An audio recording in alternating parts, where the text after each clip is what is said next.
Good morning, students. Today is Monday, May 18th. Hope you had a nice weekend. As you know, we left Friday on a very sour note.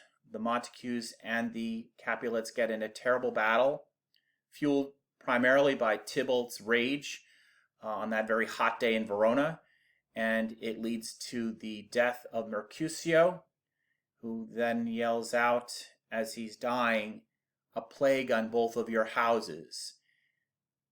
We see a very reluctant Romeo at the beginning of the scene, trying to play peacemaker, trying to be kind to Tybalt and saying, "I love you, you're my family," because he knows that now that he's married Juliet, that Tybalt is his family as well.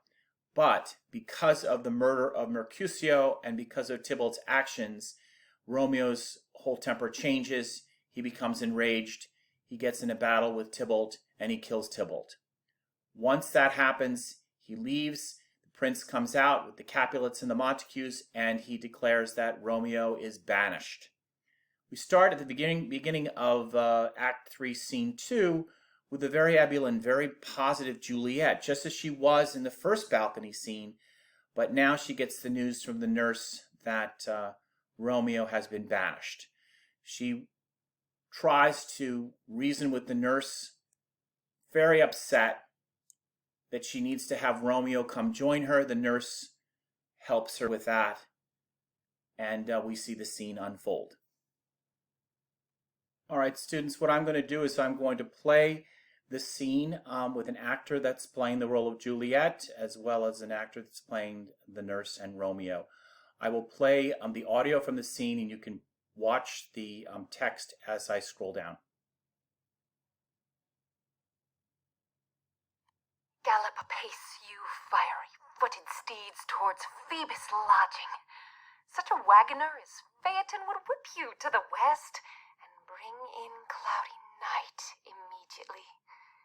Spread thy close curtain, love-performing night, that runaway's eyes may wink, and Romeo leap to these arms untalked of and unseen.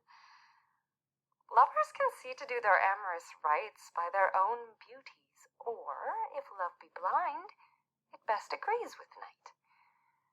Come, civil night, thou sober-suited matron all in black, and learn me how to lose a winning match played for a pair of stainless maidenhoods. Hood my unmanned blood bating in my cheeks with thy black mantle till strange love grow bold. Think true love acted simple modesty. Come, night, come, Romeo, come thou day in night, for thou wilt lie upon the wings of night, whiter than new snow upon a raven's back. Come, gentle night, come, loving, black-browed night, give me my Romeo, and when I shall die, take him and cut him out in little stars, and he will make the face of heaven so fine that all the world will be in love with night and pay no worship to the garish sun. Oh, I have bought the mansion of a love, but not possessed it, and though I am sold, not yet enjoyed. So tedious is this day, as is the night before some festival, to an impatient child that hath new robes and may not wear them. Oh, here comes my nurse, and she brings news, and every tongue that speaks but Romeo's name speaks heavenly eloquence. Now, nurse, what news? What hast thou there? The cords that Romeo bid thee fetch? Aye, the cords. Ay me, what news? Why dost thou wring thy hands? Ah, where a day, he's dead, he's dead, he's dead. We are undone, lady, we are undone. Alack the day, he's gone, he's killed, he's dead. Can heaven be so envious? Romeo can, though heaven cannot. Oh, Romeo, Romeo, whoever would have thought it, Romeo! What devil art thou that dost torment me thus?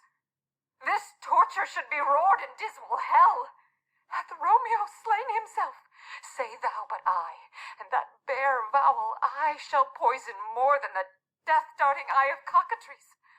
I am not I, if there be such an eye, or those eyes shut that makes thee answer I.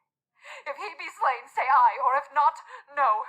Brief sounds determine my weal or woe. I saw the wound. I saw it with mine eyes. God save the mark here on his manly breast. A piteous course, a bloody piteous course, pale, pale as ashes, all bedaubed in blood, all in gore, blood. I swooned at the sight. Oh, break my heart, poor bankrout, break at once. To prison eyes ne'er look on liberty.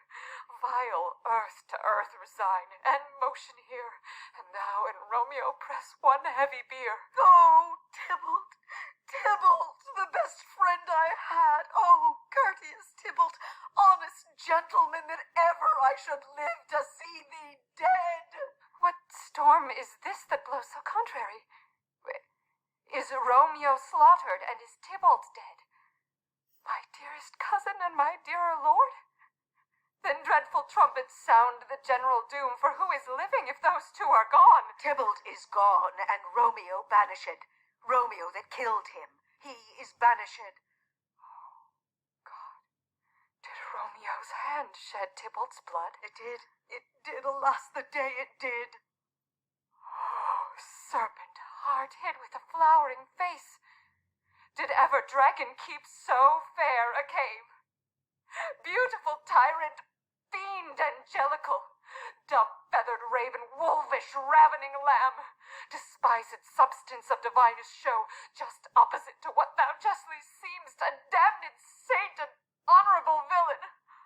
Oh, nature, what hast thou to do in hell, when thou didst devour the spirit of a fiend in mortal paradise of such sweet flesh? Was ever book containing such vile matter so fairly bound? Oh, that deceit should dwell in such a gorgeous palace. There's no trust, no faith, no honesty in men. All perjured, all forsworn, all naught, all dissemblers. Ha! Where's my man? Give me some aquavitae. These griefs, these woes, these sorrows make me old. Shame come to Romeo. Blistered be thy tongue for such a wish. He was not born to shame. Upon his brow shame is ashamed to sit, for 'tis a throne where honor may be crowned, sole monarch of the universal earth. Oh, what a beast was I to chide at him! Will you speak well of him that killed your cousin? Shall I speak ill of him that is my husband? Oh, poor my lord, what tongue shall smooth thy name when I, thy 3 hours wife, have mangled it? But wherefore, villain, didst thou kill my cousin? That villain cousin would have killed my husband. Back, foolish tears, back to your native spring. Your tributary drops belong to woe, which you, mistaking, offer up to joy. My husband lives that Tybalt would have slain, and Tybalt's dead that would have slain my husband. All this is comfort. Wherefore weep I then? Some word there was, worser than Tybalt's death that murdered me. I would forget it fain, but oh, it presses to my memory like damned guilty deeds to sinners' minds. Tybalt is dead, and Romeo banished. That banished, that one word banished hath slain 10,000 Tybalts. Tybalt's death was woe enough if it had ended there. Or if sour woe delights in fellowship, and needly will be ranked with other griefs, why followed not when she said, Tybalt's dead, thy father, or thy mother, nay, or both, which modern lamentation might have moved, but with the rear word following Tybalt's death, Romeo is banished. To speak that word is father, mother, Tybalt, Romeo, Juliet, all slain, all dead. Romeo is banished. There is no end, no limit, measure bound in that word's death. No words can that woe sound. Where is my father and my mother, nurse? Weeping and wailing over Tybalt's corse. Will you go to them? I will bring you thither. Wash they his wounds with tears? Mine shall be spent when theirs are dry for Romeo's banishment. Take up those cords. Poor ropes, you are beguiled. Both you and I, for Romeo is exiled. He made you for a highway to my bed, but I, a maid, die maiden widowed. Come, cords. Come, nurse, I'll to my wedding bed, and death, not Romeo, take my maiden head. Hie to your chamber.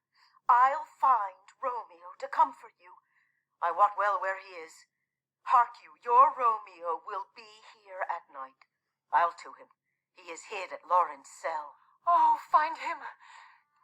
Give this ring to my true knight, and bid him come to take his last farewell.